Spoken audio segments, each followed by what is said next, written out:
What's up, Alex Glaze? Happy Tuesday. It's been a minute since I've seen you. How you doing? I know. It's been a minute. A lot has changed. For you, life's coming pretty fast now. I mean, you're this big star. Thanks for making time. Still, making some Shut time to do up. the show. My gosh. I mean, jeez.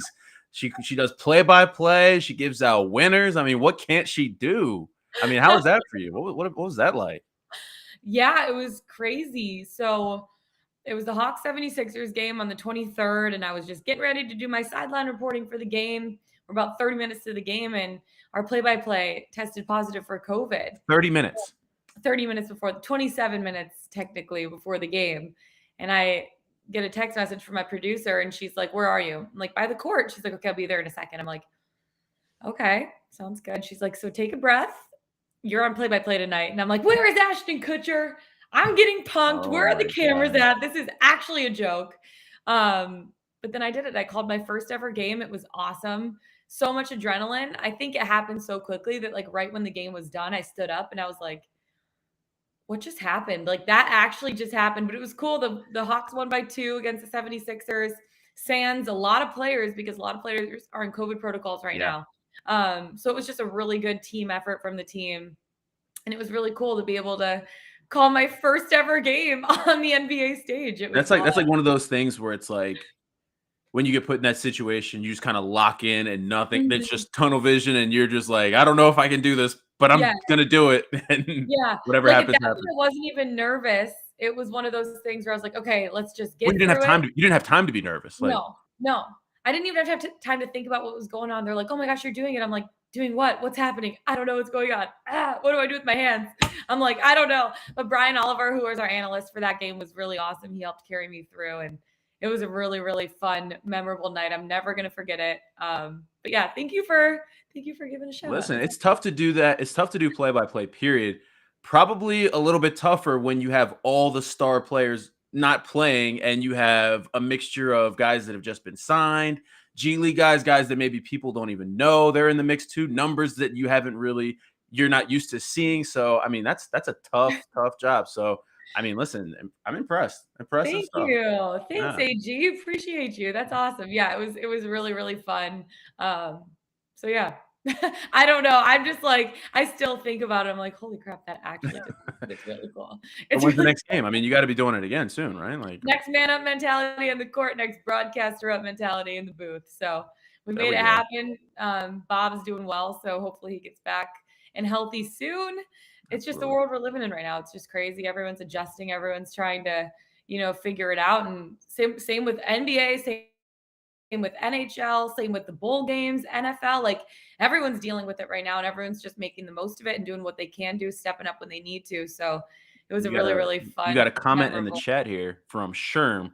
Did a great job, Lauren, and we won without Trey. It was cool to hear Travis on the call at half too. So Yeah, got yeah, a fan in Travis was Sherm. really awesome. He joined us for, like, the entire second quarter, the GM of the team, Travis Schlenk, so that was really, really cool. So yeah, well, speaking of NBA, we have some NBA bets today. I know that you're on 1 or 2 games heading into tonight. NHL. Hold on. You got to intro the show where we're Oh, at. What's on sorry. the card? Like, come I'm on, sorry, I'm so stressed. I, talk like, to get the app. I nervous mean, thinking yeah, about like what just happened. I get nervous about it, you know? So intro the show. Welcome on into Let's Bet It. Happy Taco Tuesday.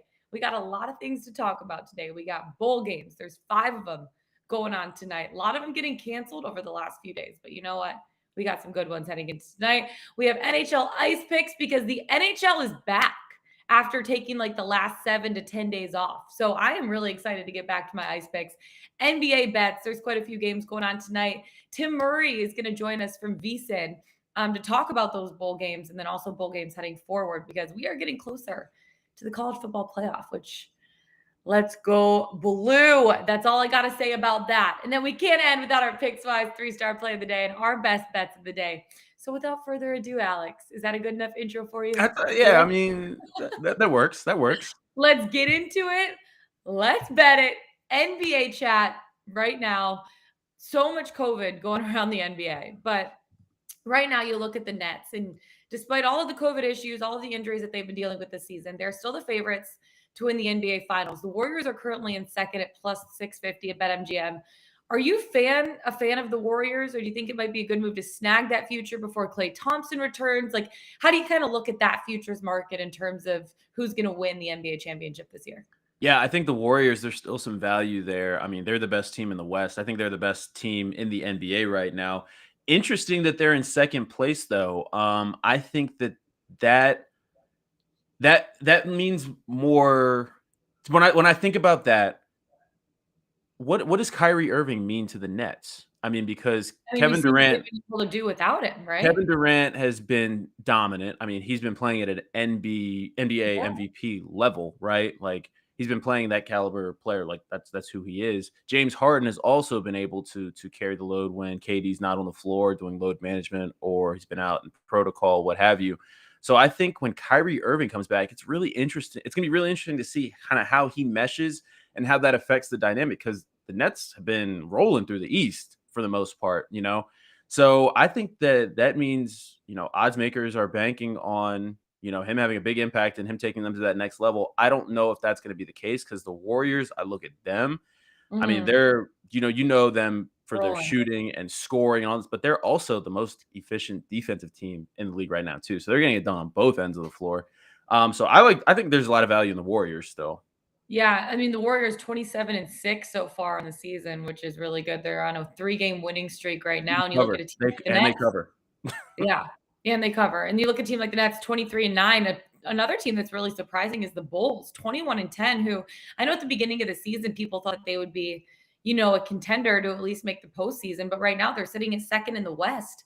And they're showing what they're capable of despite missing quite a few players over the last like 2-3 weeks or so to COVID protocols. And they've still been able to roll. So it is really interesting to see a lot of value there in the futures market, I think, for the Warriors as well.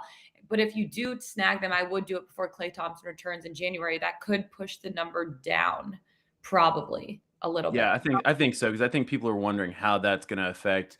I mean, rotations. How's Clay going to look? Yeah. Is he going to be? I mean, because he's going to come out on a minutes restriction, I'm sure. But what is that going to look like? Is he just going to play first half, second half? They're going to play him in spots because it's not like you could just expect to like play him and then sit him for 30 minutes and then throw him in again. So I Mhm. think people are more interested to see how that looks initially than anything. I mean, yeah, he will be on a minutes restriction, but it's also Klay Thompson, and you know It's yeah, him. right. It's still Clay Want to Thompson, be, he's not but going he to want to hasn't. be But we haven't seen Clay Thompson in like 2 years. So crazy. It really is. I'm excited to see him back. That's going to be really absolutely. a really cool moment for him. Really great moment for the Warriors to get him back. Maybe not great for the rest of the NBA because they're going to be even better and more dominant than they are right now. You're on the Warriors tonight, right? Laying 7. Yeah, that's probably my favorite NBA play tonight. Laying 7 points with the Warriors against the Nuggets. Kind of just like everything I said, kind of why I like the Warriors. You look at them, they're one of the most efficient offenses, if not the most efficient offense in the league right now. They Yeah. score a ton of points and they get it done on the defensive end. I think they rank fourth in defensive efficiency right now. And the Nuggets, they're just banged up. Nikola Jokic, he is kind of not being talked about enough for me, but playing at an MVP, level again. But he doesn't have much around him, between injuries and COVID and what have you. He's kind of having to get it done by himself. And I just think that this is just a bad matchup for the Nuggets who've really been struggling lately. So I'm going Yeah, to lay the 7 points what with was the going to be an Warriors. exciting season for the Nuggets. I mean, MPJ now, Yeah. Jamal Murray's still out. Like, how do you, as a team, like knowing how high of expectations you have heading into the season, kind of embrace that role? Because right Well, now they're not the it's team that tough. people It's thought tough they would because I be. think that even with, obviously Jamal Murray's a big piece for the Nuggets, but people were really high on Michael Porter Jr., myself included. Yeah, And I just think that with his injury, that was kind of what took things over the edge and things just not good. Not good yeah, for the Nuggets right now. So a little too banged up. Not enough pieces around Jokic. So no good. No good for the Nuggets tonight, no especially good, thank tonight. no good Nuggets right No. now. A league that I've been very excited to get back because I'm all about the Ice Picks. The NHL. The Ice Queen, Lauren Jabara. Queen, hello. Got my Colorado Avalanche little cutout back there. So you love to see it. Anyways, the Avs games are postponed until the new year, the 27th, 29th, and 31st, all postponed for the Avs because they're dealing with COVID issues right now. But we do have games back tonight, 3 of them, and I am betting all 3 because what else would You're I do on excited. this You're excited. Saturday? Hockey's back. Yes, hockey's back, baby, and so are the Ice Picks. Montreal Canadiens taking on Tampa Bay Lightning tonight. Atlantic Division battle on the ice in the Sunshine State. I have the Tampa Bay puck line in this Puck one. line. I knew it. I knew it was I coming. know. Here's the thing. I was trying to find the best value in all of these games, but still feel confident about the bets that I was making. Tampa Bay puck line is the best value that you can get because I think their 3-way money line is still like minus 200, which is crazy. Oh, wow. Tampa Bay puck line, they're laying 1.5, obviously, minus 110 in this game. And that's the best value that you can get because Montreal ain't winning this game. Let me just tell you. I mean, if you wanted to bet their money line, good luck. You get good value, but you ain't winning it. So no point. Okay. It's the first time either of these teams have played. Montreal hasn't played since December 16th. Tampa Bay hasn't played since December 21st. And things, I guess, would be a little bit more even for me with Vasilevsky, Elliott out for the Lightning. But the fact remains that these two teams are still at opposite ends of the standings in the Atlantic Division right now. Tampa Bay is a deep team, plenty of weapons to work with. I think that makes things a little bit easier for their goaltending with Vasilevsky out, but Montreal doesn't necessarily have that luxury. Okay. They're the second worst team in the league in goals per game. They're ahead of only Arizona, which I'm also betting on that game tonight. So stand by for that. The Canadiens struggled on the road. They've gone 2-11-2 on the road this season. That poor performance coupled with, the Lightning's dominance in recent matchups, I think it gives Tampa Bay the upper hand here. They're going to win by 2 goals or more. I think that this game's going to get ugly and it's going to get ugly quick. Tampa Bay puck line minus 110 on home ice. And then one of the other games I'm looking at, my best bet of the day is also an NHL game. So I'm only doing 2 of the games right now. And then I'll get back to the third You're going to game. get back to that one. Yes. My other best bet my other NHL bet right now, Vegas Golden Knights taking on the LA Kings in LA. I like the Vegas 3-way money line at plus 105. Again, trying to find the best value, but also the bet that, I think that we're really going to win. So I think finally after the COVID, what do you say? I got a question for you because I think that I'm staying away from hockey tonight. How is this break? I'm curious. How do you think this break is going to affect these players? Because I think that, athletes, they're just creatures of habit. And, when you take a 7-10 day break and, who knows about fitness, who knows, what have these guys been doing from a health perspective? There's a lot of factors that make things kind of murky for me. Jumping right in there on the opening night. Yeah, here's the thing. It's one of those things where every team is in the same boat, but it was a pause for the entire league. So players weren't allowed to go and access the facilities until the 27th. Don't quote me on that. It was either the 26th or 27th. No, it was the 27th. They weren't actually allowed to have access to their facilities from like the 21st to like couldn't skate at the facility, nothing. So I know a majority of these guys have like gyms at home or like equipment and they're able to like stick handle in their garage. They have like that fake plexiglass ice, they like stick handle and stuff. But again, nothing's going to get you in shape, similar to basketball, similar to football. Like nothing's going to get you in shape except for playing games, even practices. Cause in practice, like growing up playing sports, you don't ever practice as hard as you play in games. Right. So it's one of those things. I did. I don't know, but I'm just okay. Al, all right. I practice as hard as I play. You practice how you play, but okay. Touche. Fair point. But all of these guys, again, are in the same boat. So I think everyone's legs are going to be burning. Everyone's legs are going to be burning. It's not going to be like, one team's at an advantage. But maybe for a game like Montreal taking on Tampa Bay, Montreal hasn't played since December 16th because they've been dealing with COVID issues, and Tampa Bay played the 21st. So that's an extra 5 days. But again, if you're off for a week, you're off for a week. It's like taking a week off of working out, right? You get back on the Peloton or go out for a run and your lungs are going to be burning a little bit, but all the teams are going to be fighting through the same issues. One of the other things on that, though, is the momentum that you have going into the break. It's just hard to predict what that momentum is going to be out of the break. So that's kind of where I look at this Vegas Golden Knights LA Kings game. I have the Vegas 3-way money line at plus 105 in this game. That was kind of the best value that I could see for this one. Hockey's back. Vegas lost its last game to Tampa, but Tampa's, again, one of the best teams in the NHL right now. But that snapped a 6-game winning streak. Vegas is 4-6 against the spread in their last 10. LA is 7-3 against the spread, and that's why I'm betting the game straight up with the 3-way money line. But you look, despite the loss for VGK, They're still entering the contest as one of the hottest teams in the NHL. They've gone 8-2-0 in their last 10 games. But again, they've had the break. They played well on the road so far this season, 10-5-0. LA is 8-6-2 at home. Again, I'm not sure necessarily what to expect with the momentum a team may have had a week ago. Has it been lost? Is it still going to be there? I'm not sure, but I do feel confident in Vegas and the players that they have. And even if they're not carrying the momentum from the 8-2-0 that they've gone over the last 10 games, they still have a really good team and a really deep team. And I think they're going to be able to take advantage on the road. Again, it does benefit LA a little bit that they get to start the reboot on the at home, refreshed with a renewed sense of purpose.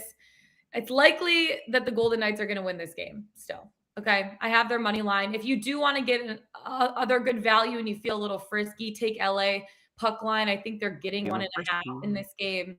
But again, I feel more confident taking VGK three-way money line in this one. And I like the value at plus 105. It's still in the plus number. So those are my two hockey bets heading into tonight. Tampa Bay puck line minus 110.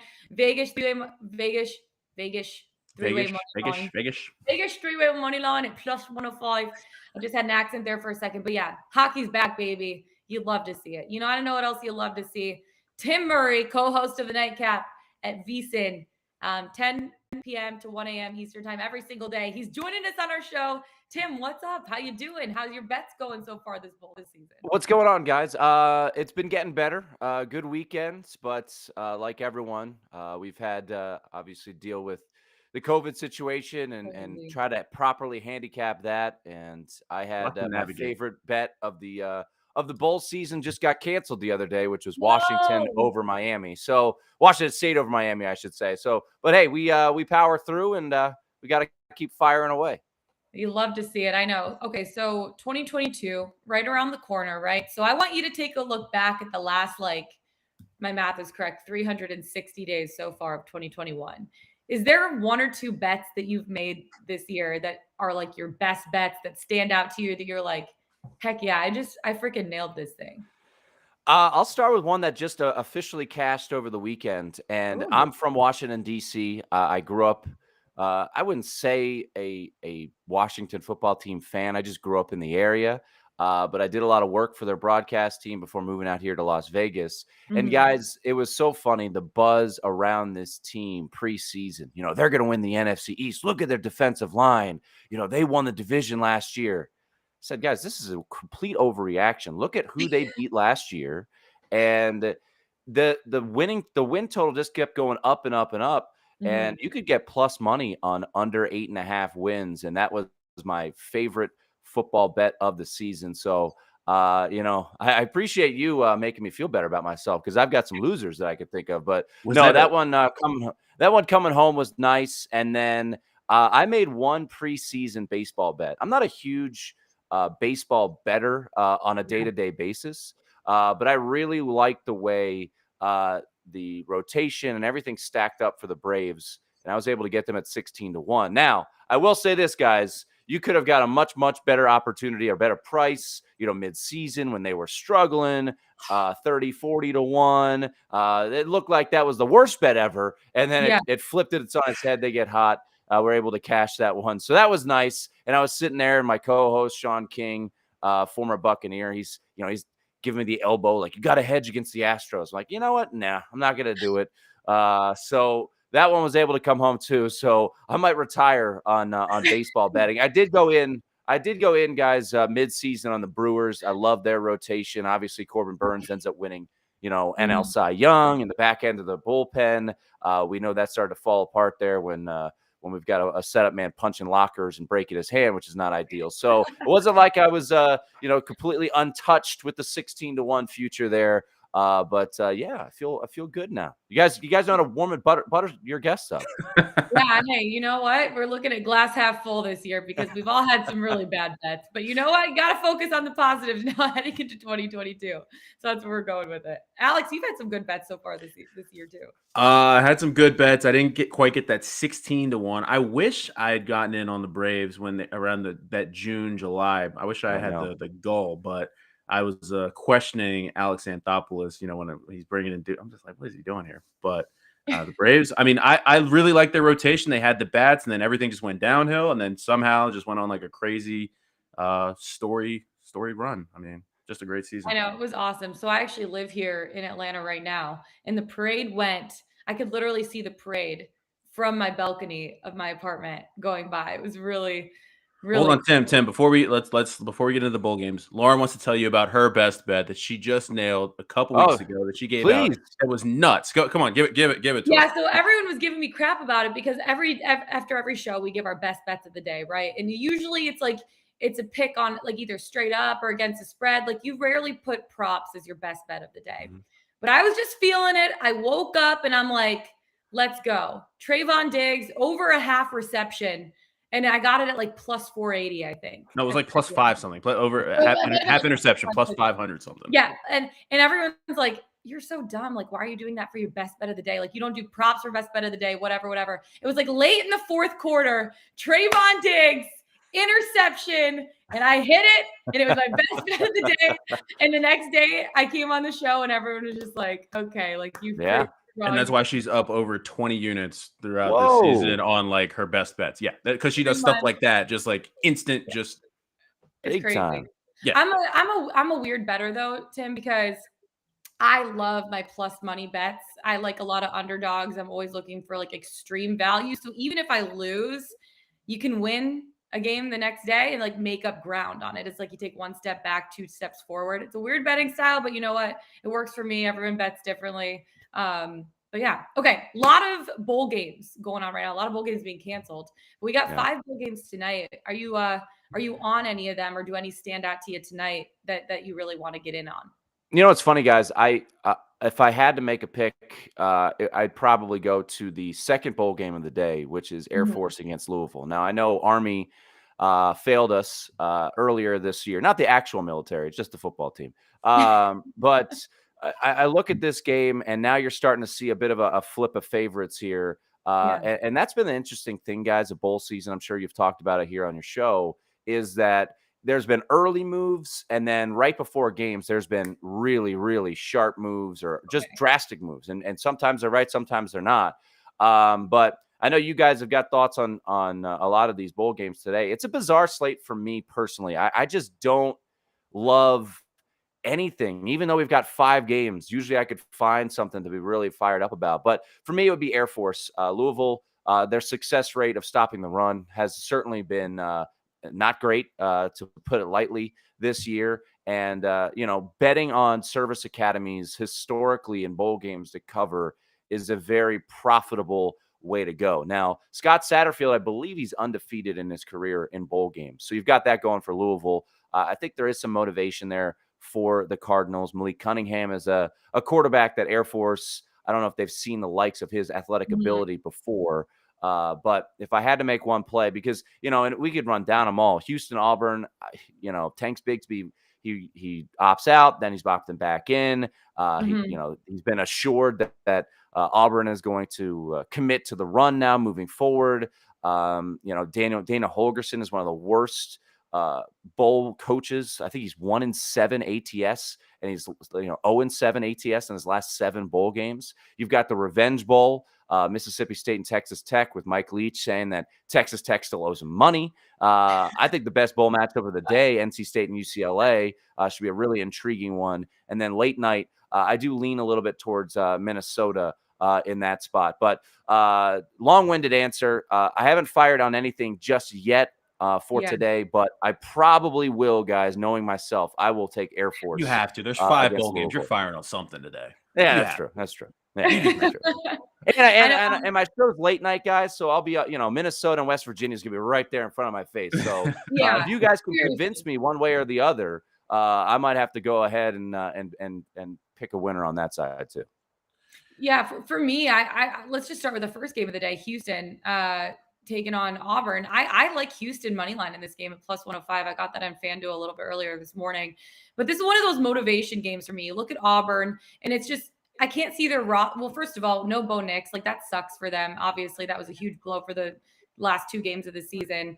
Tank Bigsby they're gonna have to rely on him a lot in a game like this if they're gonna win. But I just can't see their roster being too excited for the Birmingham Bowl, especially against a group of 5 schools. So I look at Houston, they're going to be excited for an opportunity. They're facing an SEC team on a national stage.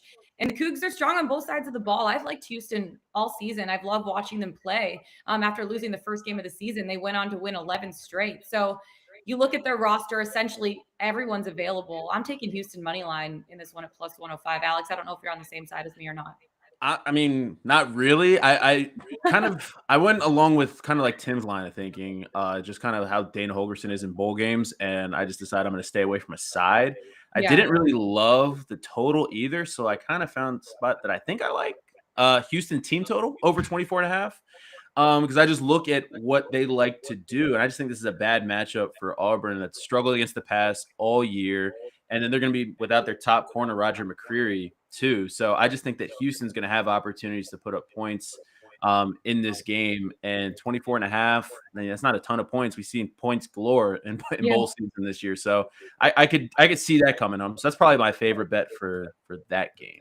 Yeah, you said I know you were really excited to share a prop with both of us. Usually Okay, people don't bet props on bowl games or college games. Nobody does props on bowl games except losers, and I'm a loser. It's actually hold on. So it's with your Air Force game. Maybe a winning prop, Alex. You know what? It's your Air Force game. Brad Roberts, 101.5 rushing yards. I think I like the over, because Louisville, they have been terrible against the run this season. Yeah. Look at their last 3 games. Louisville, they let up 200-yard rushers against Kentucky. Granted, it's Kentucky.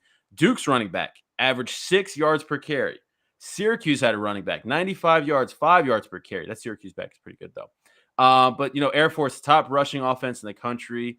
I just think Brad Roberts, who's gone over 100 yards 7 times this season, he's going to get the touches. It's a good spot for him. It's a lot of yards, but I think that's my play. I think for that game, but I just couldn't bring myself to take the 1.5 points with Air Force. I couldn't do it. Because if I do it, I'm gonna take Air Force money line, right? Like I'm not gonna take 1.5 points. I know it's one of those things. Can you bet against a Service Academy, just morally? I always have a hard time with that. I don't know, Tim. What do you think? I bet against Army, but it was with Navy. So so you gotta if you're. Yeah, I mean, I thought that line was crazy that it was, Navy was getting 7 going back to the Army-Navy game. I didn't think they went outright, but I thought it'd be close. But yeah, for me personally, I was on Navy's broadcast team for a handful of years, so I'm a bit partial to the mids. But yeah, it is tough, especially in bowl season. I mean, everything is motivation, guys, right? And we know these service academies are going to show up, but so far, 0-1 ATS in the bowl season. They did win it outright thanks to a last-second field goal. So but they didn't win. That's a loser. It's a loser in my book. It's a loser in my book. Unless you had a money line parlay. I think I had Army. I don't know. I had so many bets early on in the bowl season. So I know you can't keep track. It's hard sometimes.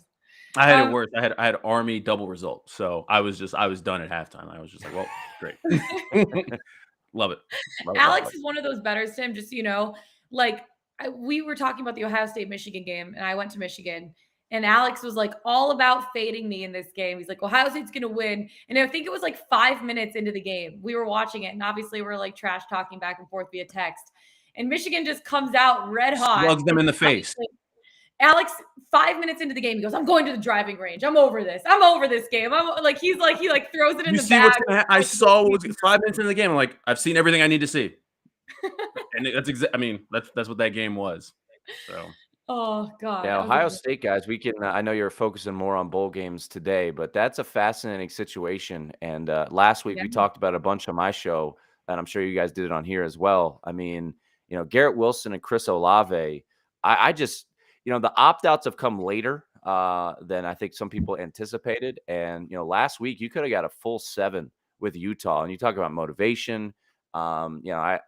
I'm very curious to see Ohio State. Look, they've been recruiting at an elite level for years and years and years. They've got dudes who are going to fill the place of Olave and Wilson. And next year, you're going to say, oh, my God, where did these guys come from? So C.J. Stroud is still there, but, you lose your left tackle. You lose your best defensive lineman. Chris Olave and Garrett Wilson now going pro. So 4 big hits to Ohio State yesterday. So, and then Utah's never been to the Rose Bowl before. So a very, I would say, a motivation edge, certainly for one side in the Rose Bowl. Jackson Smith and Jigba still there.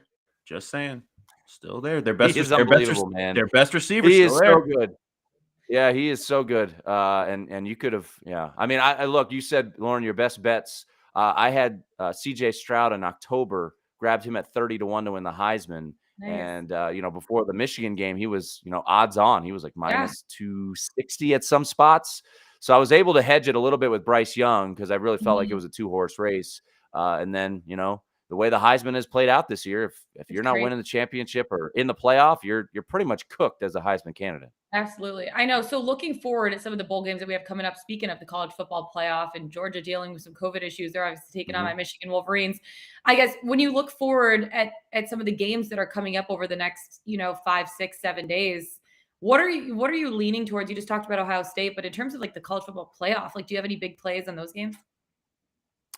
I don't yet, but I'll spin it ahead real quickly to the tomorrow, Wednesday. Opt outs, motivation. I was able to grab Maryland at a pick, and I still think they're playable at 3.5. And here's why. I mean, Virginia Tech guys can be out 7 starters. They're 2 top leading receivers. They're 2 defensive linemen, 2 best defensive linemen. Oh, by the way, their starting quarterback Braxton Burmeister and their backup have all left the team. And I just think Virginia Tech, has an interim head coach, you look at what they did to end the regular season. They beat Virginia. I mean, that's their Super Bowl. They win the Commonwealth Cup. For Maryland, this is a program that hasn't been to a bowl game since Mike Locksley has taken that program over. Mike Locksley, as a head coach at New Mexico, interim at Maryland, and now 3 years at Maryland as the full guy, has never coached as a head coach in a bowl game. You hear just the things coming out of College Park, Maryland. They're fired up to be in this bowl game. So I think Maryland is still available to play at 3.5. I know laying points is never fun in bowl season, but believe it or not, guys, favorites and underdogs as of right now. Now things will change today, but it's 8 and 8 each way. Favorites 8 covers, really? underdogs 8 covers. So it got off to this underdog galore covering spree with they want to cover the first 5 bowl games, but since then it's kind of evened out. So I do like Maryland quite a bit. Another motivation thing, you look at Tennessee and Purdue in the Music City Bowl, guys, Thursday, December 30th. Tennessee, I think, year 1 under Josh Heupel, Hendon Hooker's coming back. And Purdue, David Bell is opted out. Ask Michigan State about David Bell. He's unbelievable. He's not playing. George Karlaftis is a game wrecker on the edge there for Purdue, 1st-round pick. He's not going to be playing. So another thing to keep in mind there. So I do like Tennessee a little bit, but to answer your question about where we stand on these the playoffs, man, that Michigan number, I feel like it's Lauren, I don't want to freak you out, but I feel like it's a trap. Why is it just sitting there at 7.5? Everyone you hear, and it's what have you done for me lately? Last 2 games, Michigan has looked so phenomenal. Against Ohio State, obviously, and then carried that over to Iowa. Georgia gets their doors blown off, and everyone's saying, "Oh, they're fraudulent. We're picking at their schedule." They're, as you mentioned, JT Daniels has dealt with COVID here during this run up. So I don't know what to think of the playoff there. I feel like it's sitting at 7.5 and hasn't budged off of it. There's a reason. And then, it's really hard for me. I know, with Cincinnati, my partner, Sean King, who coached at USF for a long time. So he's been very partial to the AAC. Look, I've seen this song and dance before, guys. I look at Cincinnati deserving to be there, in my opinion. The win over Notre Dame, very impressive. I thought they ended the season on a high note. You guys mentioned Houston earlier. They played today. They took care of business at home. But you've given Nick Saban now 4 weeks to prepare for this. And did you guys see what Will Anderson said yesterday? It was hilarious. He said that we felt like we're an underdog. I'm like, dude, you've been a favorite in every single game except Georgia. You have the Heisman Trophy winner. You're number 1 in the nation in every poll, and you finished 5th in the Heisman Trophy. But Nick Saban, man, he's got some weird mojo going on down there in Tuscaloosa. He could find motivation out of anything. I think the loss of John Mechie is a big deal, though, for Alabama. But ultimately, guys, I would have to lean towards Alabama in this spot because it's just I'm sure you guys talked about this preseason, right? Alabama opens the year with Miami. Yeah. Alabama has so much success when they have weeks and weeks to prepare for you. They know everything about you. And you've given Nick Saban now 4 weeks to prepare for Cincinnati. And I think, the biggest question I have is, for Cincinnati offensively. Desmond Ridder has had his ups and downs. I think he finished on a high note there, playing really well. But I just feel like they haven't seen these playmakers defensively yet this year. And over a 60-minute time span, I have a hard time seeing if Cincinnati can hang with Alabama. But I'll say this: no official bets yet on the playoff. Yeah. What do you think when you're looking at that game? Because I think the argument people can make, because I'm still on the fence, I think with the Bama game, it's interesting at 13.5. I think at 14 and above, I like Cincy.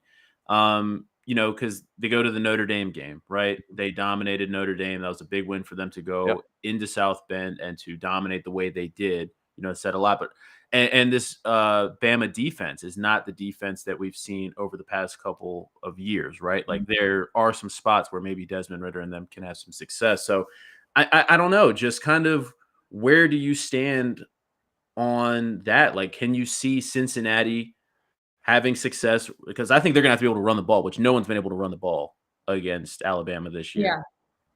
Yeah, I mean, you look at Will Anderson too. I mean, Will Anderson, one of my favorite players to watch this year. He just is all over the field. And, Cincinnati, other than the Notre Dame game, probably you can argue was the most talented team on the field. And you can argue they were the most talented field in South Bend. And I think if you watch that game, to your point, Alex, I mean, they did dominate. Now, I think they caught Notre Dame at a good time. If they had played in late November, it could have been a different circumstance because Notre Dame got a lot better. But hey, you play the games when you're supposed to play them. They came in, punched Notre Dame in the mouth, and they were the right side. If you laid it with or took the point, laid it with Cincinnati because they were a slight favorite, you were the right side the entire day. And Notre Dame showed a little bit of fight late in that game, but ultimately Desmond Ridder, I thought one of his best moments of the year was when it was 17-13, drove them down and put that game away at 24-13. So, yeah, I mean, and that's why I've just had a hard time because this isn't a vintage Alabama team, right? I mean, we have seen flaws. They did need to stop a 2-point conversion against Florida, who ended up being, a 6-6 football team to win that game. But what have you done for me lately? You look at that SEC championship game, and at the end of the day, they do have Bryce Young on their side. Now, Sauce Gardner's a first-round pick. They've got really talented guys up front. You don't get the nickname Sauce if you can't play. No, I mean he's the real deal, man. And he against Jameson Williams is going to be a phenomenal matchup. I mean, Williams, coming from Ohio State and emerging as an elite receiver down there at Alabama has really been incredible to see when thinking about, the situation he was at in Ohio State with Olave and Wilson in front of him. So he goes to Alabama and has emerged as a superstar. So that's going to be a really fun matchup to watch. So that's what, I keep contradicting myself. I keep going back and forth with this because it is a lot of points. And I'll be honest, guys, I'm surprised that the market didn't fly over that 2-touchdown number. I've talked to a lot of people and they assume when it opened 13, it would just go right over 14. And we might get there by the end of the week, as we talked about earlier. Game day before, we might start to see that Alabama money come in, and are people looking to try to, set up that middle opportunity there with those, line manipulators. But I just have a hard time, guys. I want to take the points to Cincinnati. However, I've just seen this so many times. Last year, I know Notre Dame ended up getting the backdoor cover, but that was a 17-point spread as opposed to a 13-point spread. And it feels like, based off of Will Anderson talking, there is some sort of disrespect, even though it's ridiculous. I mean, they went to the playoff last year. They've got the Heisman Trophy winner. They won the SEC, but they've been in the playoff every year. For some reason, I have no idea how Nick Saban can convince these guys that they're being, underrated or disrespected when they're a 13-point favorite and the number one team in the country. It's ridiculous. It honestly is. Tim, is that a Notre Dame banner behind you? Sure is. Are you a Notre Dame fan? I am a massive Notre Dame fan. Oh, my God. My dad and both my brothers went there, and I grew up also a Notre Dame fan. So we're on the same page. I know Cincy is deserving. I was so. How'd Ian book last night, guys? What do you say? I said this, Alex, to a friend of mine who tweeted me about the trend, 24 straight losses for Notre Dame starting quarterbacks. I said, I don't care. They won games when they were in South Bend. That's all. I'm not a Saints fan. Look, Ian Book, he was a 3-star recruit and ended up being the all-time winningest quarterback in school history. So got the team to 2 playoff. I'm like, you did your job for me. Congratulations. Go make some money. But he didn't look great. But I don't think first off, he was overdrafted in the 4th round. And being a fourth string quarterback, I don't think many people anticipated. I don't think there's a lot of anything from him. I expectations mean, there. that's yeah. I felt bad for the guy though. I do, because I think he's a He was getting abused last night. I mean, he roasted. obliterated. should have been some flags thrown. I mean, he was getting hit in the head. I mean, we could go on and on about that. But. Mhm. Yeah, I know. Well, that's funny. I'm glad that we're on the same team with that. But so okay, gave us your rundown of everything. Last thoughts from you before we let you go, because I know you got a busy day of football upon you and your show later tonight, right? 10 p.m. Oh, yeah. Eastern time. Yeah. Final thoughts from you on everything. On everything. Wrapping up the year. All right, wrapping up the year. It's I can't believe we have to deal with another wrinkle that is the COVID situation here. Hopefully, a lot of these bowl games go off without a hitch. But I'm excited to see the playoff. I think it's a great thing that we've got a group of 5 team in there, and your alma mater, Michigan, as well. New blood is a good thing. It's my favorite sport in the world, college football, and I do think there was some staleness, guys, around because you're seeing too many teams in the playoffs. So hopefully Michigan and Cincinnati kind of give it that punch that is very much needed. And I feel like there's been some negativity around college football with the coaching movements and all of that. So hopefully on New Year's Day or New Year's Eve, I should say, which is ridiculous in and of itself that we're watching these games on 8 a.m. New Year's Eve game. Yeah, can't wait. Ridiculous.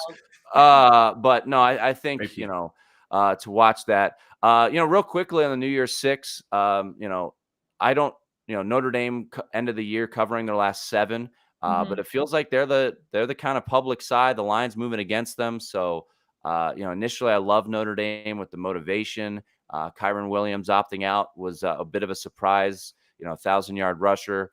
Kyle Hamilton, I think there was no chance he was going to play, even if they made the playoff, maybe a couple snaps. So not a surprise there. I'm curious about this spot there for Oklahoma State with Jim Knowles, Broyles Award winner, one of the best defensive minds in the game, going to Ohio State, and he won't be on the sidelines.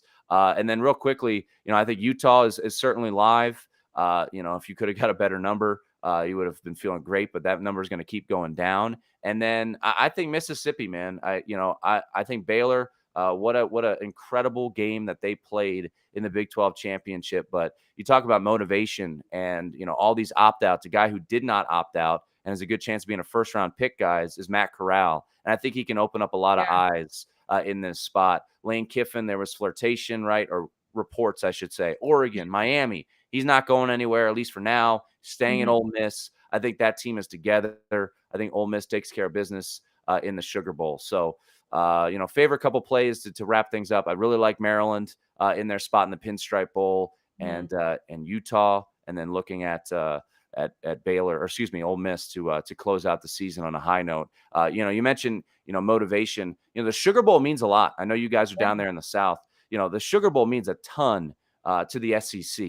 And for Ole Miss, they thought they were just going to go to the Peach Bowl or maybe the Fiesta Bowl. But then with Alabama beating Georgia in the SEC championship, it opened that door to go to the Sugar Bowl, which is a really big deal for an SEC team. So for them to be down there in New Orleans, they'll have the edge in fans. And I think they're going to be really motivated to win that game. So I do like Ole Miss in the Sugar Bowl. Tell that to Kirby Smart. They got their doors blown off by Texas in the Sugar Bowl. I mean, it depends on which SEC team, right?